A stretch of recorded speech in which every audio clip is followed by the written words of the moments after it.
All right, on this episode of the LPDS, we give a brief update on what's now called Operation Gatekeeper's Gambit.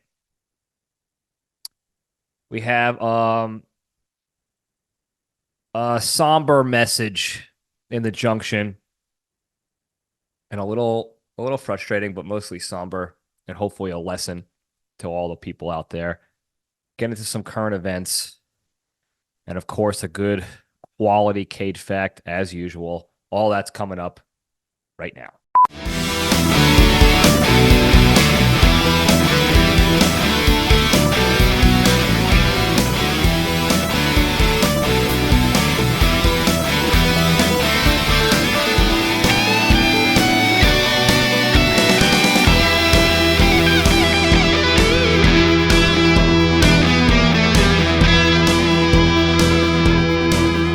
All right, Jabronis, we're back. Welcome back to Libretti Podcast Diary Show. I'm your host, Libretti. It's the show that talks about nothing and finds the lessons in everything and has a good time and shares a few laughs doing it. Don't forget to like and subscribe and follow and tell your friends and enemies and call that hotline 202-670-1114. And today on recording day, I am in absolute shambles with the allergies. Shambles. I had an incredible week of very, very mild allergy reactions and symptoms. And today, for whatever reason, I'm right back to ground zero. No pun intended. That was wrong phrase. I'm right back to square one. Ground zero, you idiot. Have some respect. I am sneezing. I'm snotting everywhere. My eyes are watering with any amount of light. So if you're in YouTube land and you see this ridiculous getup that I got going on with the glasses, that's what it is. My eyes are watering. I'm keeping them closed most of the time because these peepers, I don't know if you can see, these peepers are in shambles. And now my eyes are watering just for taking the glasses off and looking at the light. Ah, damn it. So I don't know what it is. I have to go to a doctor. I have to go to an allergist, whatever they're called, a GP, and get this figured out once and for all. I need a medic, a combat medic, because we are at war. Okay? I don't know if any of you are new to this show, but if you are, go back to the last episode, go back to 2, 3, 4 episodes before. On the road to war, the brink of war, and you'll know that we are currently at war here in the LPDS. Okay, we are in conflict. So I need a combat medic to help me out. I got my little snot rag here. You can see in YouTube land. I've been wiping my nose like a disgusting pig because I don't have enough tissues and paper towels and stuff around. It just keeps flowing out like a waterfall. Look at my schnoz, folks. This thing is fierce. This is a top 10 all-time big, pronounced, giant schnoz in the Libretti gang. Okay? So when you have these allergic fits, these episodes, it's fierce. It comes in droves. It's debilitating. It's I don't know any other way to describe it as annoyingly debilitating because I can fully function and do everything. But then at the end of the day, I can't. Can't go to the gym. I'm going to try to go to the gym after recording this. Maybe I'll pump myself with some drugs and get better so I could go work out and knock off the big three a little bit. But you go to the gym, hello. I just slammed the mic in my face. Slammed it, damn it. I don't know if you heard that or not, but that's whatever that sound that you might have heard, that's what it was going into my chin. But if I go to the gym, I'm snotting. I had to put one time, not this week, well, the week prior, I had to put towels, napkins in my schnoz, in my nostrils, because every time I went to bend down to grab a weight, waterfall. So can't go outside and mow the lawn and do landscaping work because that's where the enemy is. That's where the allergies are, the pollen and the what have yous. So I got to figure it out. I'm still here, though. It's going to be a disgusting episode. Hopefully, you don't hear me sniffling, and I'll cut sneezes and stuff out of it if I do sneeze. So I apologize up front, but that's what we're dealing with. Today is just a bad day. It's bad timing. That's all. And we're going to get through it. We're not going to not continue the LPDS over allergies. That's ridiculous. So we'll get a medic set up. This beard, by the way, it's got to go. Okay, I'll probably go stubble with it, so I don't have to fully shave every day because I don't like doing that. But this beard has got to go. It's nothing but problems in the allergy game. Randy, stop licking. All right, I love you, but stop licking. So the beard's got to go. It's when you have a waterfall on your face, everything gets stuck in the mustache and the beard, and you can't wipe anything out. It's terrible. It makes things so much worse. So I got to do something about it. It's got to go. I don't care if people think it looks good or not. It's going. By the time this episode comes out and you're watching this, I will likely have stubbed up. Hopefully that'll help a little bit. And then I figure something else out to do. Get some drugs, get some steroids injected in me. Something's got to give. What I'm not doing, though, is I'm not taking my old man's advice here on this one. And he told me to wear a mask everywhere I go outside. I barely wore a mask during COVID because I still had to work and I still had to go into buildings that required masks. So I played ball there so I wouldn't get kicked out because I had to do my job for Uncle Sam. All right. Otherwise, I wasn't gonna wear a mask. And you could call me evil, bad person, whatever. Masks were stupid. In my opinion, masks were useless in that whole thing. And I'm not wearing a mask now. For allergies, no, not wearing a mask. I'm not going outside in public wearing one of those masks that's shaped like the cone. I already look like that. Look at my nose. I look like a cone.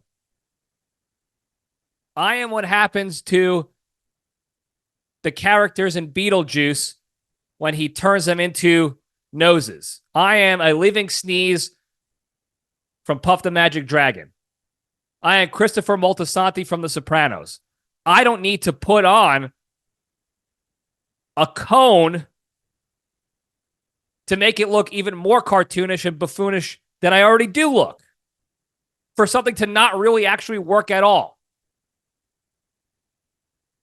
Sorry, old man. Sorry, JPL3. I know you care, and it probably would help, but it's not going to help. I'm not doing it. So I'll go to a doctor. I'll get this fixed. And we'll get back in the fight. Okay? Just hit me with a little something and get me back in the trenches where I belong. Back in home base. That's where I need to be, with my brothers in arms, where I thrive, in the trenches of war. Speaking of war, we got a little update. We got an operation name. Operation Gatekeeper's Gambit. This is from the Wet Cat. Great name. I got a lot of good suggestions from people, but this was the best one. So we're going with that. Sounds cool. It sounds mysterious. And there's a level of like intrigue involved in it. That's what the creature told me. So he liked it too. And that's what we're going with. Here is the update so far. I reached out to the managing or the directing manager of the property managing company to inform him what was going to be happening. And like I said, I have nothing to hide. There's no trickery here. I don't need to flank and do any secret maneuvering here. I have that stuff available to me. I'm not stupid, but I don't have to. So I have one. If there is a real percentage, if this was a real percentage, This is how confident I am. I have 1 billion% confidence that I will win in some way, shape, or form. So I have nothing to hide. And I've heard people tell me, oh, you shouldn't be bitching about this on the podcast, even though it's, you're just joking. It could be, they could use it against you. Use what against me for what? These people broke the law, and when they were called out for it, they lied and said that they were not breaking the law and allowed to do it. The lady didn't tell her boss, and I'll get into that in the update, what was going on. And now we're going after them. Nothing to hide, folks. Use that against me, lady. Use that against me in a court of law. I dare you. I'll bring the episodes in for you. I'll bring it in, and we can listen to it together as long as you promise to like and subscribe and tell your friends and enemies about it after, and maybe comment if you were actually entertained, because I know you will be. At least your boss will probably laugh a little, realizing how stupid of a buffoon of an employee you are. So I call this guy up, and I let him know what the deal is and what's going on. And the first thing he said to me was, yeah, we're not allowed to do that. No shit, fella. No shit. Thank you for validating that.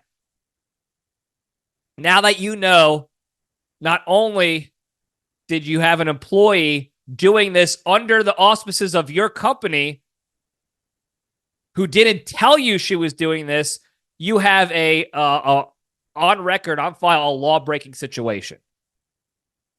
Because not only did she admit to it in our first conversation, he also verified that this is not legal. So that's where we were at with the phone call. Now, what he said he was going to do, and this is later in the week, just before I was recording. So, mind you, there's no, nothing has been completed yet because it took forever to get somebody on the phone to actually answer the call. The lady has yet to return my call, and I'm calling her still. I'm still calling. She has not answered the phone or anything like that. I don't know if she's afraid. I don't know if she's been instructed not to talk to me, whatever. But what he said he would do is he would look at the photos of the damage that I sent to him. He would assess, and then he would come back to me with his initial offer, I believe, because he doesn't want to go to court. And he also stated that he knows if we go to court, he will lose. So I'm giving him the time to assess the damage, go out to the property and check it out on the outside, see what's up, and we'll see what happens. I'm hoping he just decides to cut a check for the repairs, a decent check, and then reiterates and reconfirms that I'm still going to be using that gate to go to the gym. I'm hoping it just ends there. But what I'm prepared for is either option A, a low ball offer, like here's $50, the gate works so you don't need anything else but to remove screws and stuff. Or B, yeah, the gate works. There's no boards on there. We're not going to do it again. Go screw. So I'm prepared for both of those options. I don't think they're going to get there. I don't know why I don't think that. I didn't think this stupid lady was going to go and try to close my gate permanently for a third time in a devious manner. So I am really still hoping that this guy, who seems to have a better head on his shoulders, who also stated out loud he knows what was done was illegal, and he also does not want to go to court because he will lose and lose more in court. I'm hoping he does the right thing and he gives me an offer I can't refuse. And that offer has to be at a minimum a sizable check for the repairs of the gate. If they don't want to repair it themselves, I prefer the check so I could get it done because my guys are better. I have a guy, and he's very good at what he does when it comes to gate repairing for gatery. And I want a reconfirmation that I will still be using this gate. And this will not be trespassing because I am not trespassing. If I am trespassing going to the gym, then you have to arrest everybody who uses any storefront in that strip mall for the same thing every single time they do it. And that you're not going to do that because that's not trespassing. Not to mention the fact that you have on a regular basis the same group of guys living in that parking lot, dealing drugs, giving out weird haircuts for cash, playing dice in the parking lot, right there in the middle of the parking lot. Sorry, I had a sneezing fit. I had to pause the video, and we're back at it now. So you got guys in the parking lot doing all sorts of explicitly illegal stuff in broad daylight. They're not bothering anybody. They're not coming after people actually going to use the storefronts and stuff. In fact, a couple of them said hi to me on a regular basis when I see them. So I don't care. But once again, if you're going to try to nail me for trespassing or even claim that as a counterclaim in court, then everybody's going down. Everybody's going down. And I'm sure there's going to be still people that are going to push back to me and said, you're still being too nice. Just take their asses to court. But if I don't have to go to court, I'm not going to court. I'll just take the cash and the gate access. That's all I need. And I thought about this too. Emotionally, I want this lady fired and embarrassed. But realistically, all I want is this lady to be held accountable. I'd like an apology from her. I'd love to get that, not in writing, in person. I want to hear her and see her apologize. Even a Zoom call. I'll take a Zoom call. I don't care. I want her to be held accountable appropriately. Okay? And I know this is, nail her, get rid of her. I don't give a crap. I'm petty, whatever. That's good. Okay? That's fine. You could do that. Whatever. I'm not judging you. I've been petty before. I'll probably be petty again. Don't forget, I wanted to put booby traps out there. So I've dabbled in petty. I'm, no judgment here on that. But I also know this lady is stupid. Okay? And I'm not a smart man myself, but I'm smarter than her. And I'm a little bit more aware than her. And I have empathy. I just feel bad for people who have to live being stupid like that. And I can't imagine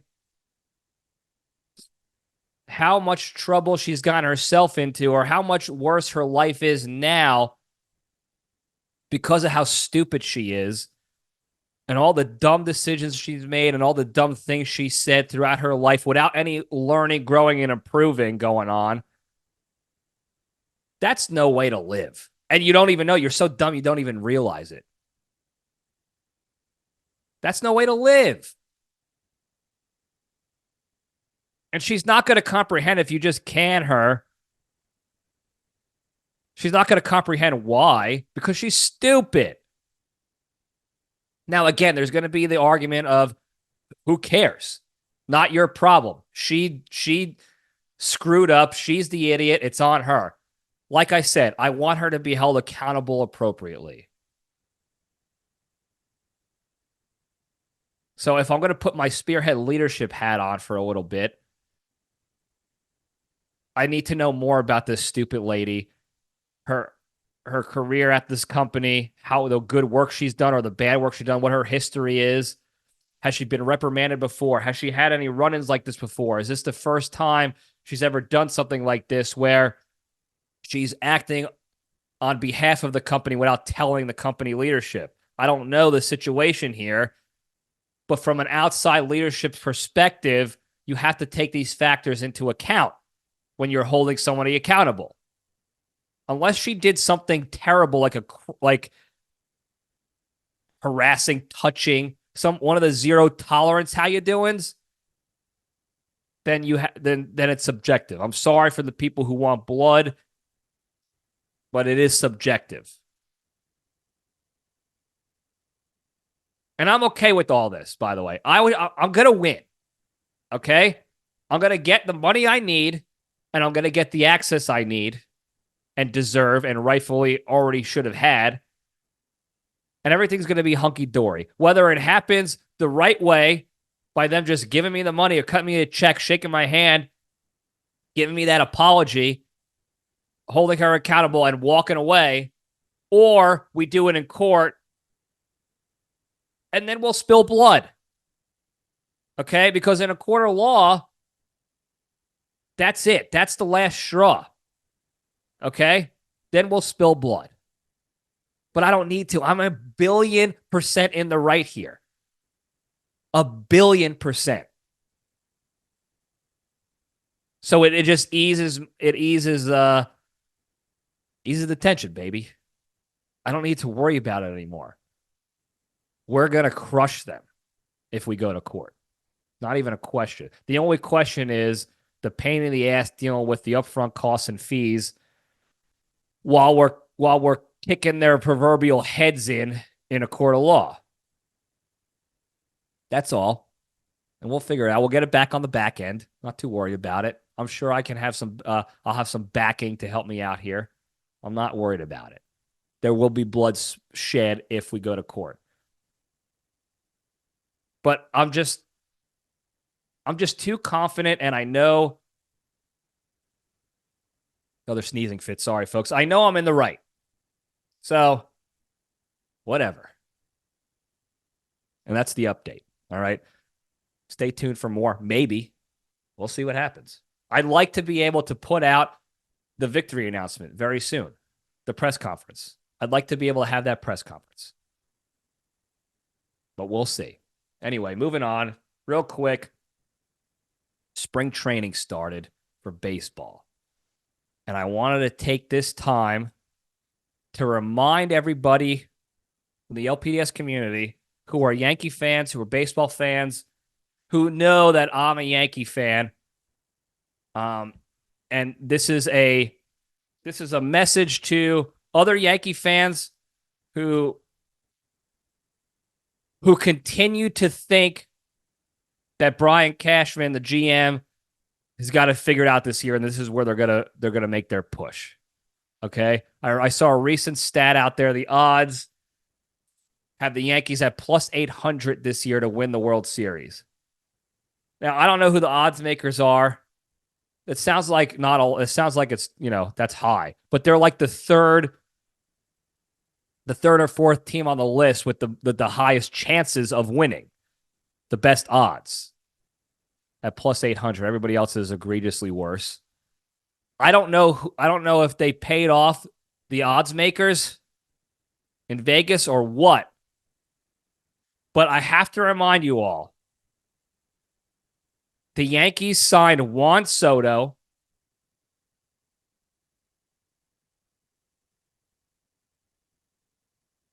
and that's basically it, folks.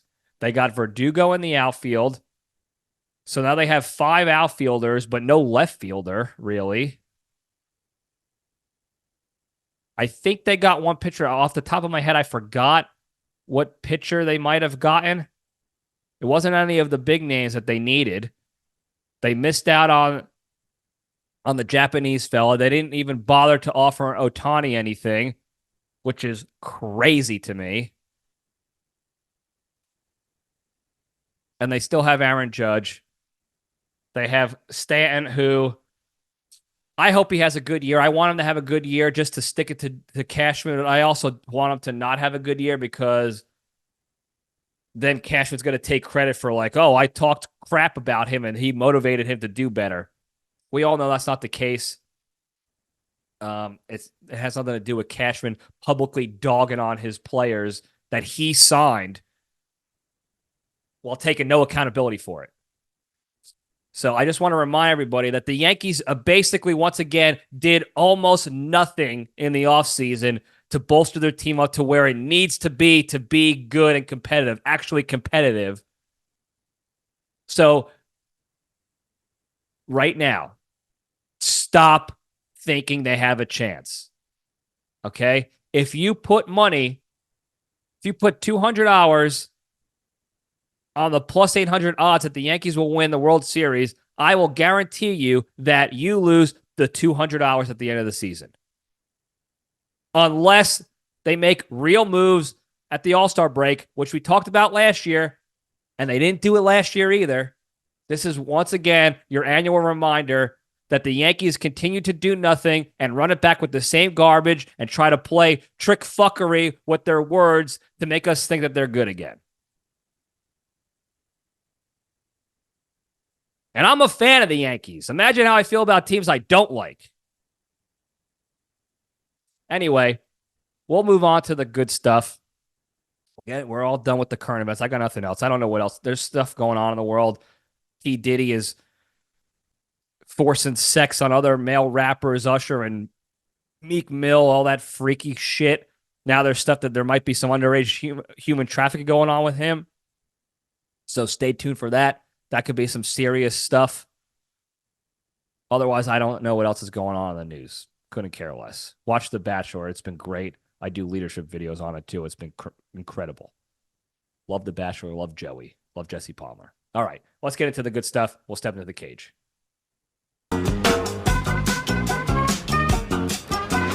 Okay, let's run. All right. By the way, I am so fed up with this disgusting, shitty, snotty situation. I can't even tell you. I know it's a first world problem. I got it. Whatever. I know I'm disgusting all of you out there, and I apologize, but we got to keep the LPDS going. So I appreciate you guys bearing with me, but I am so fed up with this stupid, annoying stuff. I can't even explain it. Anyway, today's Into the Cage segment is proudly sponsored by Dickies Disposable Handkerchiefs. Do you have a runny schnoz that won't stop, but your snot hanky is all used up, so now you have to use a stranger's sleeve to wipe your schnoz? Then get yourself some disposable hankies today. Dickies DHDs are specially designed to be able to handle whatever thick, spunky load you throw at it without breaking. Then you simply toss it in the trash and grab another one from the pack. Never worry about used up hankies again, and get yourself a pack of Dickies today by visiting www.nosediver.com. If you use the promo code UseMeAndLoseMe, you'll get 29% off your first pack. So how convenient to have a disposable pack of handkerchiefs at your disposal. That would be nice. Go to Dickies now and get some. I need some. I'm out. I'm out of disposables. I'm using an old dish rag just to catch this garbage. I don't want to say what it is because it's so disgusting. I'm a grown man talking about this stuff. Give me a break. Anyway, the Cage fact. Nic Cage, it's been announced that Nic Cage will be one of the presenters in this year's 2024 Academy Awards, the Oscars. Now, I think Hollywood movie and TV show awards these days are the worst. The worst television to watch. They stink. They mean nothing anymore. Most of the people there are just so full of themselves, living in such an alternate reality that it's tough to be a part of. These people get paid to lie and pretend to be somebody else. And because they make it convincing, that's what they get paid to do. That's why they get paid the big bucks. And they think, who the hell they are? I think they're curing cancer, saving babies.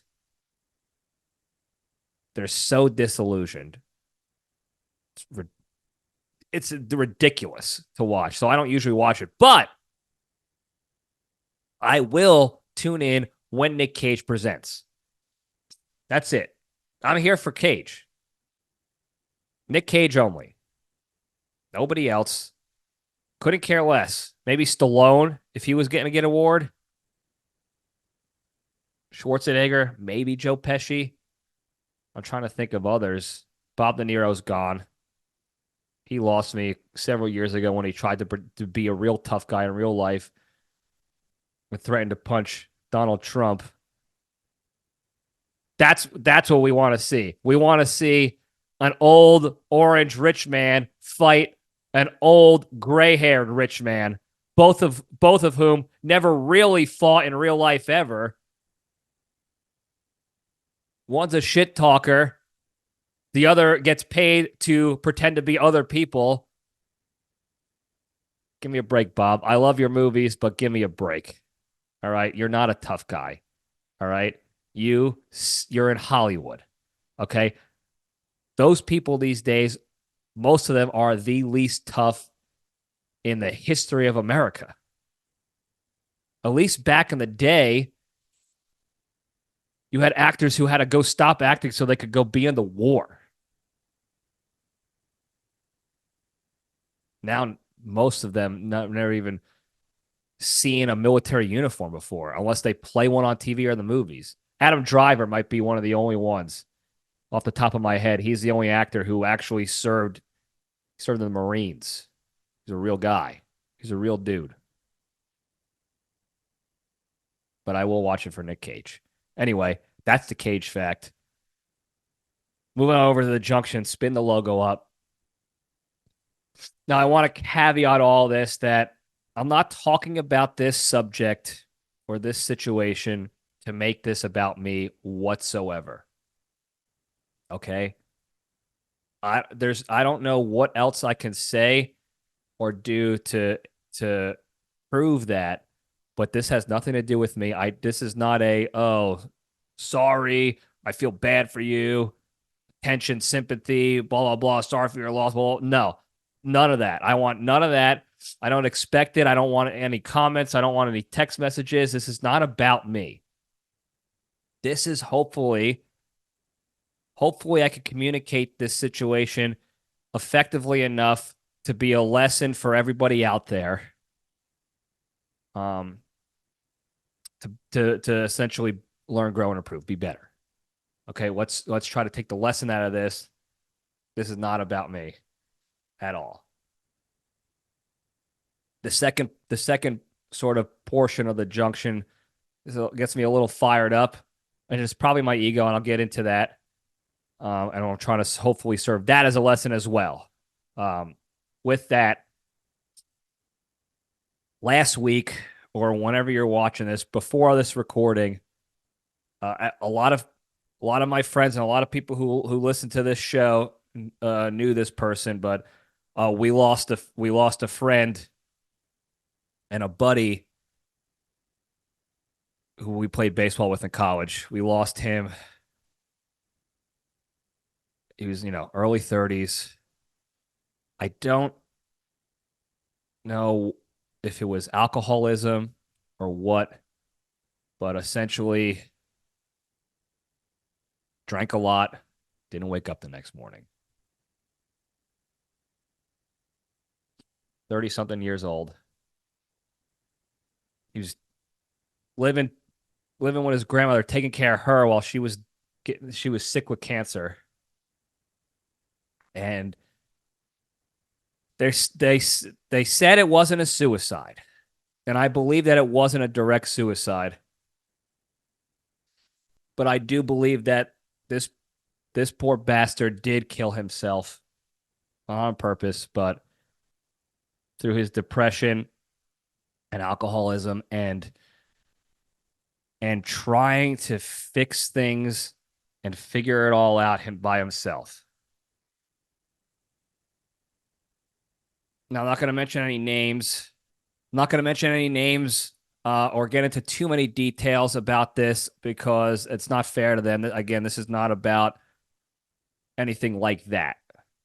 But this is a case we've all seen before in our lives, whether we knew people like this, we were people like this, we still are people like this,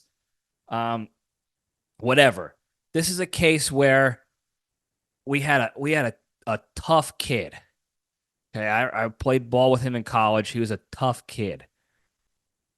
And he had to watch his mother die of cancer right in front of him. And no matter what he did to help, he ran charity events. He took extra jobs so he can fund her treatments and stuff. He's always there for her. His family was there for her. No matter what he did, cancer took her too early. And he got depressed from it, like I would imagine most of us would. And he must have had, and this is just speculation at this point. I don't know. I'm just based on knowing this guy for so long and talking to him pretty regularly. You know, he was helping me out a little bit with the LPDS because he knew a lot about audio and video tech stuff. So we used to talk pretty regularly, and he would help me out, figure out my problems for me, so I can fix it and not be a complete jabroni out here. So just based on what how well I knew him and my experience with him, he was a tough kid who he didn't want his problems to be other people's problems.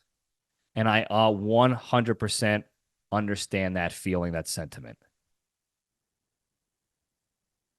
So instead of telling people how he was feeling, what his issues were, talking it out to get help, he internalized it.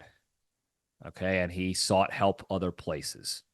And it seemed like he sought help through booze and isolation.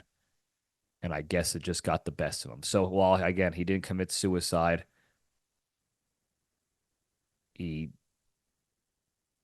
that's what happened. Okay, and the message here is,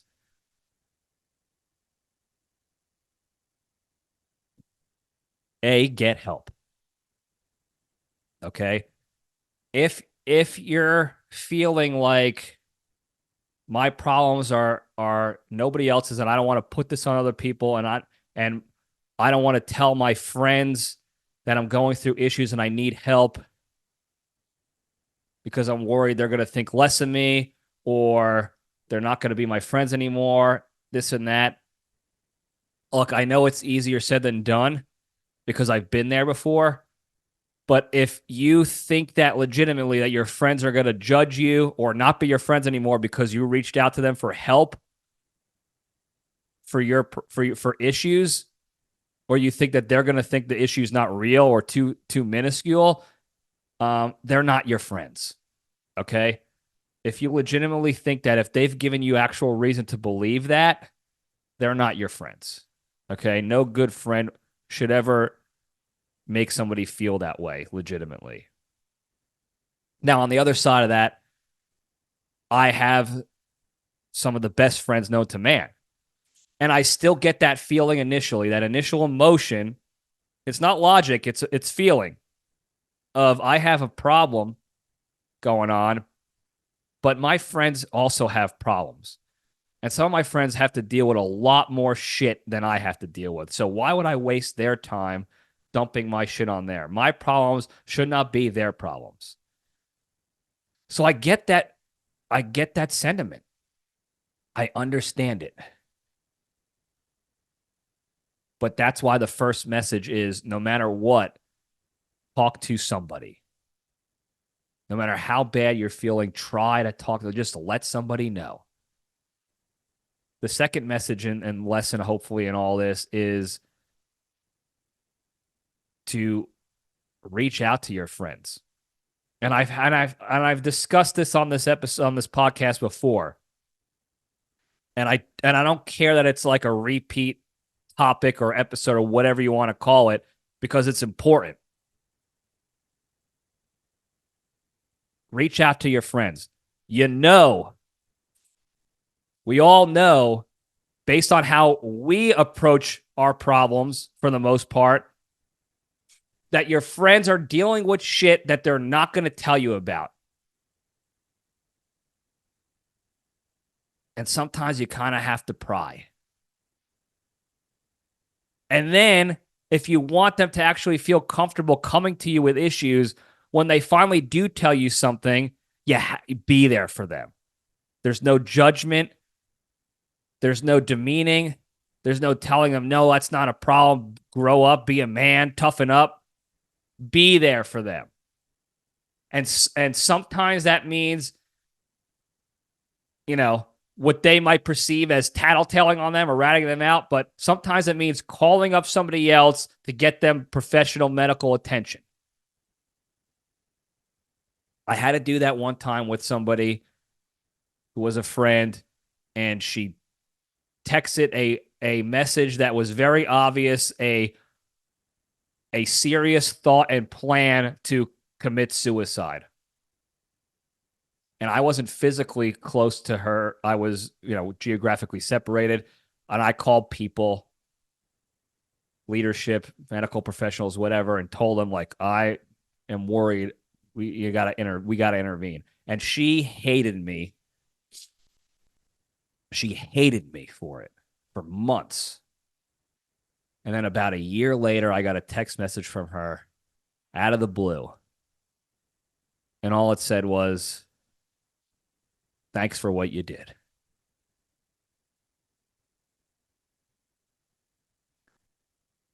So sometimes it takes that. Sometimes you just got to be there to listen. Sometimes the shoulder to cry on, or to vent to, or to let somebody rant or do whatever, and not feel demeaned for it or judged for it, is all it takes to get them going in the right direction again. So be there for your friends. Reach out to them.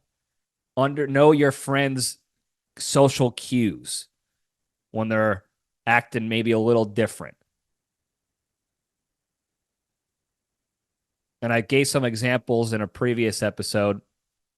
I'll do it again, but don't feel embarrassed. Like, you can make a joke about it. You can make light about it to them. Like, hey, I know you're not going to hurt yourself, but you seemed a little off recently. Everything good?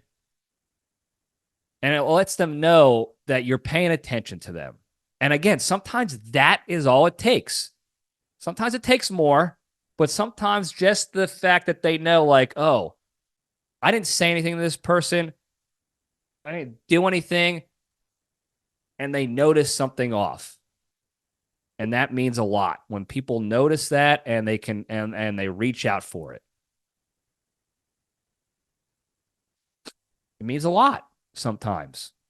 And again, sometimes that's all it takes to get people revectored. And I sat the past several days going back and Monday morning quarterbacking my friendship with this guy. And I'm feeling guilty because there was opportunities I thought I missed. Looking back and rehashing and going through that again of like, oh, what if we were at alumni weekend. That everybody who listens to this show regularly knows that we had our college baseball alumni weekend. This guy lived in that town. And the chance to go hang out with him, or for him to hang out with us, told us, no, I couldn't. I can't today. I got to take care of my grandma. And something seemed off to me there. And not because I think he was a liar, and just didn't wanted to be a flake. But I also know that my family has taken care of our grandparents when they're sick before. Um, and I know when it's a situation where you have to stay home and take care of them. And I know when the situations were when you could go out to dinner or lunch or something and know that they're going to be fine and you could come back and everything's going to be hunky dory. And in this instance, something seemed off. And I felt guilty initially thinking back now, man, we should have just drove to his house and forced our friendship on him because maybe he would have opened up. Maybe he said no because he was hiding the fact that he was dealing with these problems and didn't want to be seen out, in the midst of it all. I don't know. That's not a good thing to do for people when you lose a loved one to kind of go back and find where you messed up. It's not healthy. I don't recommend it. But I do know that what would help to kind of alleviate that a little bit is to be there for your friends and take the opportunities to hang out with them, talk to them, spend time with them, have a text conversation with them, anything. It doesn't have to be anything in particular. It could just be if someone reaches out and wants to hang out and they're your true friend, or they just want to talk, or they just want to text back and forth for a little bit. And you think to yourself, oh, I just had a long day at work. I got to feed the kids and help my wife out or my husband out. And I got to go work out. I just really don't want to do this. Do it. Okay? I'm telling you, do it. Because you don't want to live with that guilt. You don't want to live with that second guessing hindsight. What if I just did this and I would have had the one more chance to hang out with that person or speak with that person or whatever it is? You don't just do it. Okay. It sounds crazy. It's a lot tougher to do in the moment. But do it. Our brother, LPDS brother, and recurring guest Bonji, Brandon, he hit me up. It was the middle of a work day, and he hit me up and he said, hey, I have a trip tomorrow. The trip leaves out of Houston in the morning. I want to come down to Houston today to hang out with you. No prior planning ahead of time. He has the ability to do that because of his job allows him to travel like that, which is great. And on paper, it's great for me too, because I get to see him whenever he wants to come hang out. And it was the first day of my new diet and workout plan.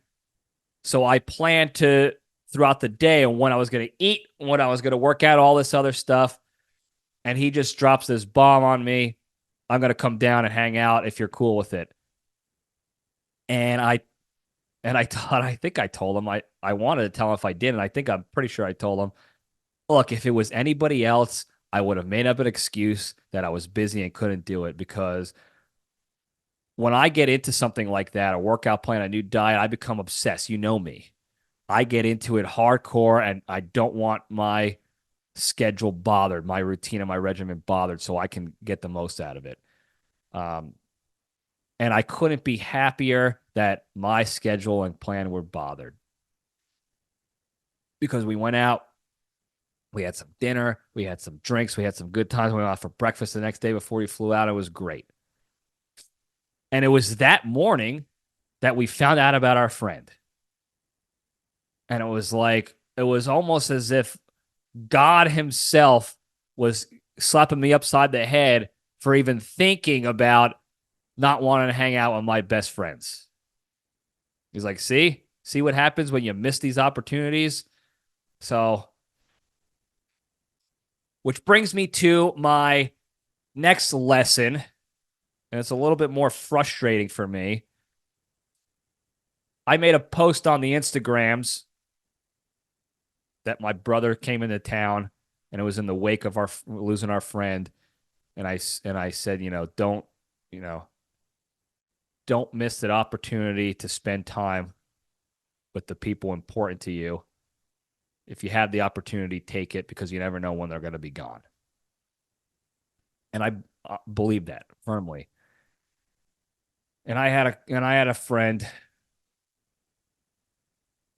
come back with some sarcastic response to me. Basically, it was passive aggressive. He pretended that it was aggressive, or he pretended he was being direct, but it was a passive aggressive, like it's something like, I completely agree with this advice, thumbs up. And it was really a passive aggressive jab because I was home in New Jersey for 2.5 months, and this person lives up there. And I'm not going to mention any names. He doesn't listen to the show anyway, so it doesn't matter. And we never got a chance to hang out. And once again, the guilt kind of set in, like, shit, this guy's right, blah, blah, blah. And then I went back and I took inventory of the whole situation. And I tried to do this from as objective outside perspective as possible to kind of drop my ego on this instead of blaming them and taking some responsibility. Now, obviously I have some responsibility. I'm single. I don't have a family.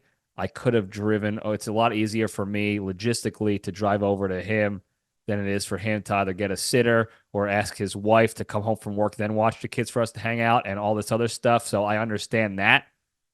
But then I started to take inventory of our entire relationship.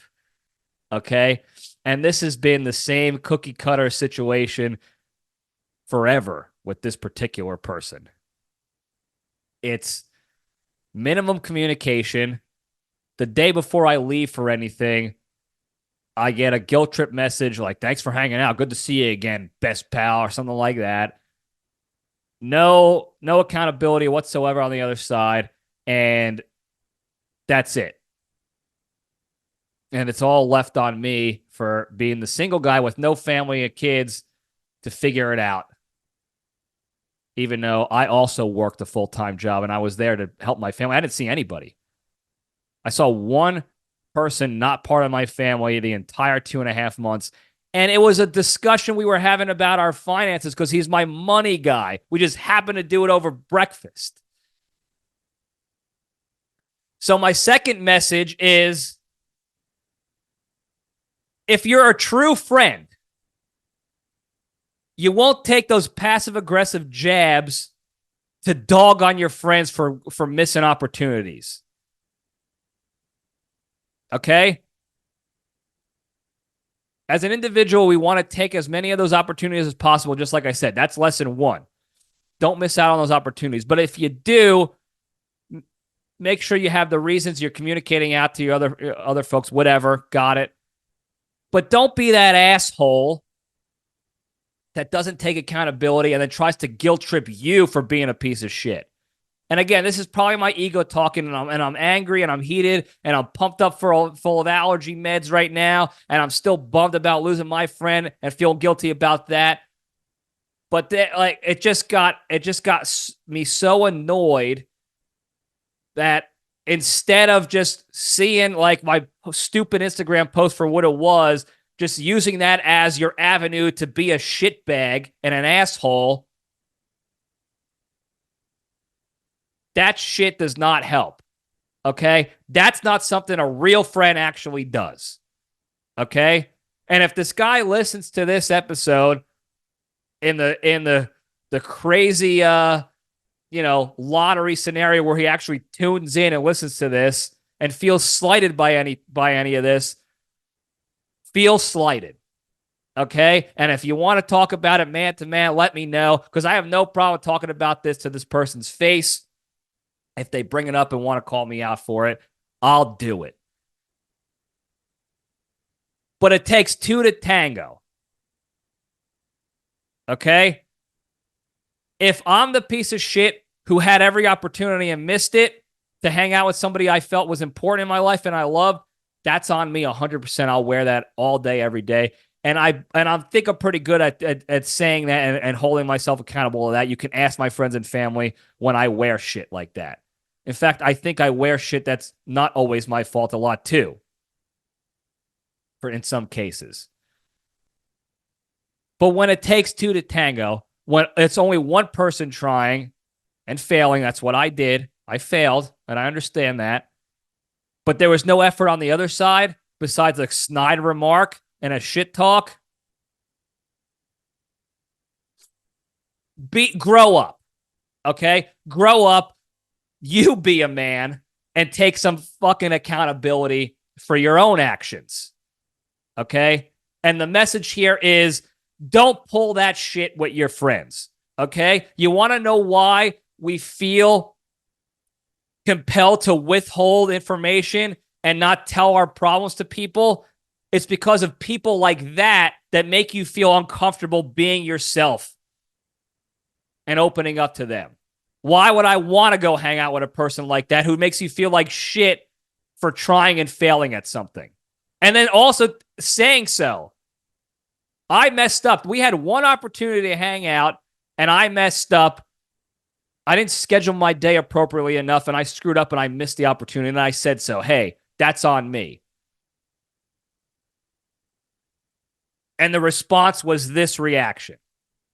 So my message to all you guys is, the second message here is don't be that asshole to your friends, okay? You want them to open up to you. You want them to feel comfortable around you. You want to cultivate a relationship, a friendship built on trust and safety and helping each other grow and prosper and be happy together and help each other get out of problems and situations.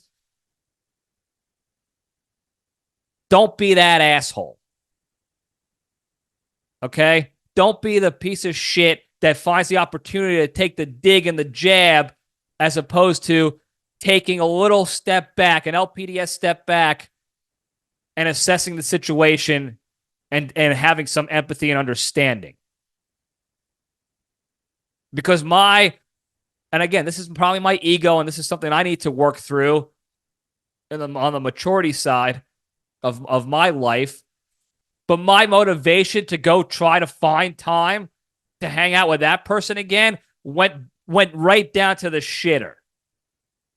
Because I know, no matter what I do now, if I even step foot in the state of New Jersey, I'm going to get the guilt trip again. And why do you want to be friends with those kind of people? If you're doing that to your friends, you're not a good friend. Okay? So the two messages of the Junction today. Be a good friend. Take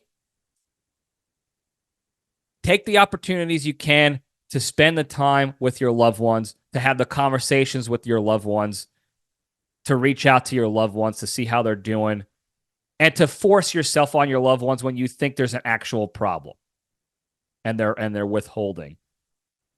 Because in the long run, I'd rather have a friend be pissed at me for 6 months to a year for forcing myself on them or intervening in a situation I thought they needed help and they weren't getting it and something bad was going to happen. I'd rather them be pissed at me for that than to not be here. And that's a guilty feeling that I'm having a hard time getting past. And I know logically it doesn't make sense because I didn't cause this issue with my friend, but I think it's just a natural thing to feel. It's like, man, I wish we drove over to his grandma's house and just forced our way to be friends with him and to find out what's going on. Maybe he would still be around. It sucks. And the second message is don't be a shitty person to the people you call friends and family. Okay? I don't take those words lightly. I think most of you who know me in real life know that. Okay? There are people who are my blood who I don't consider family. The people I consider friends and family, though, absolutely unequivocally know how important they are to me. And I try to do everything I can at any opportunity I can to be there for them and to be that friend and family member for them. I don't take those words lightly. So if you want to be a good friend and family member, don't be an asshole to your friends and family like that. You want to shit talk and joke around, obviously, and roast each other. To me, that's a mark of, that's the hallmark of a great friendship where you can roast each other and laugh and have a good time.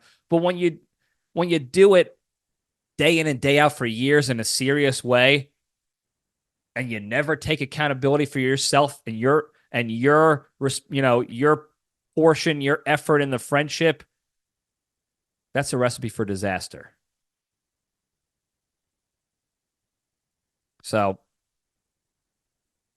this is a wild episode. That's all I got, by the way. This is a wild episode because I am in shambles allergy wise, and I feel terrible that you have to sit here and listen to me hawk up loogies and do whatever and sound stupid and look stupid. But my psychotic dedication to the LPDS was preventing me from not recording. I wanted to put a message and be like, hey, the episode's going to be late this week. I couldn't do it. So I apologize up front, but I hope you at least understand why.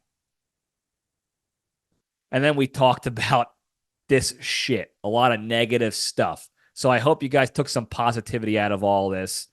And I hope I effectively communicated to everybody that this is not, I don't want this to be about me. This never was about me. Like, woe is me. I'm so sad about my friend, this and that. No, it's not for that. I don't want to hear about that. I don't want to hear any comments. Sorry about your friend. I understand. I appreciate it, but that's not what I'm here for. That's not what this was about. I'm hoping everybody got something positive out of this and will to take inventory in their own relationships with the people that they love and they call friends and family.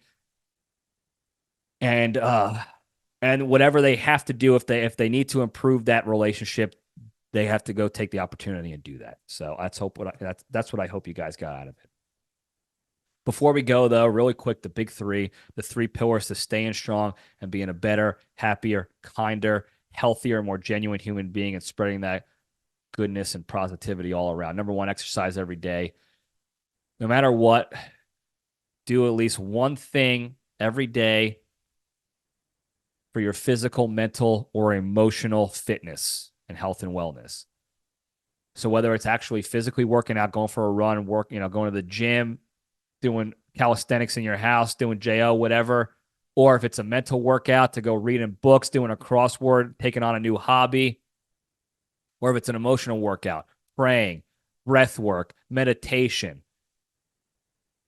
talking to a therapist, talking to your friends, venting it and getting shit out there. Do one thing every day to improve your mental, physical, and emotional health and wellness.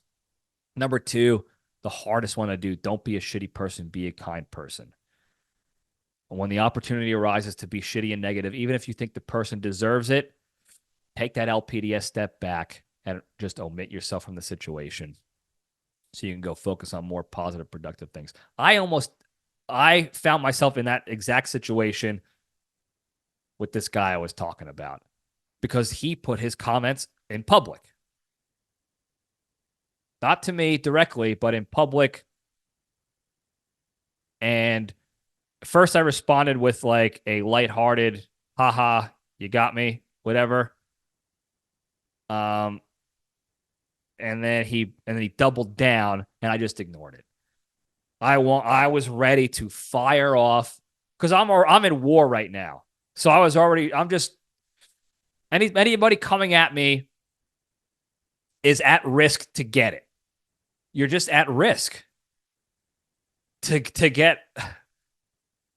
So I was ready to fire off this diatribe of, you're a hypocrite, you're this, you're that, fuck you, blah, blah, blah, blah. I just put the phone down. Because I knew nothing good was going to happen. I knocked out some push-ups, and then Randy jumped on top of my back. And I felt better after that. And I also sneezed 15 times. And I forgot about what I was even angry at. So it's tough. I'm saying that because it's tough. I was right there. I had the thing typed out and ready to send. Take the step back, remove yourself, minimize the negativity in those situations and in the world, and allow yourself the capacity to go focus on more positive, productive shit in your lives. Okay. Number three, the most important one. And sometimes The universe gives you the harsh reminder of this. The most important one, be genuinely thankful and grateful for all the good you have in your lives, because you never know when it's going to be gone.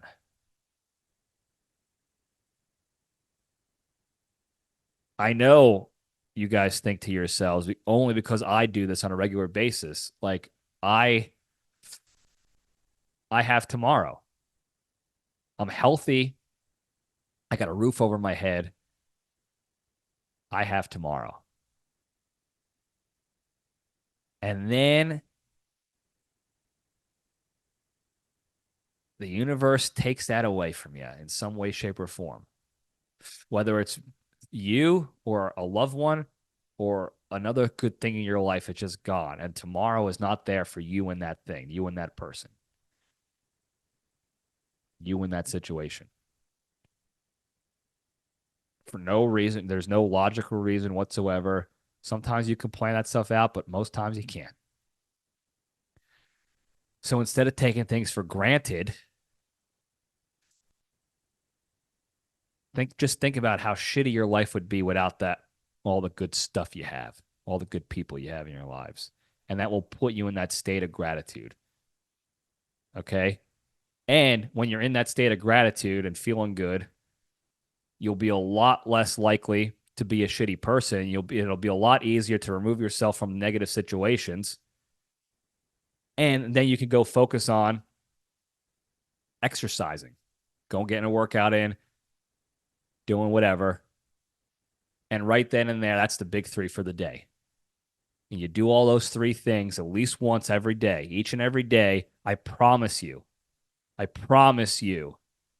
you will be a better, happier, kinder, healthier, more genuine human being, and you'll be able to spread that positivity and goodness throughout the land. But you got to do it. You have to do it every day. Okay? You can't just talk about it. You got to do it. So that's all I got today, guys. Thank you again for tuning in. Don't forget to like, subscribe, follow, put the push notifications on, tell your friends and enemies, hit that hotline 202-670-1114. I'm trying to figure out how to do like a live hotline situation where I'll just post an announcement on social media like, hey, I'm going to record this week's episode at this time on this day. So call in the hotline then, and I'll put you on, or we'll schedule a call with people. I don't know. I'll figure it out, but I'll let you guys know. We'll try to make it happen. That'd be fun. But call the hotline 202-670-1114. Thank you guys again. I love you all. Stay strong.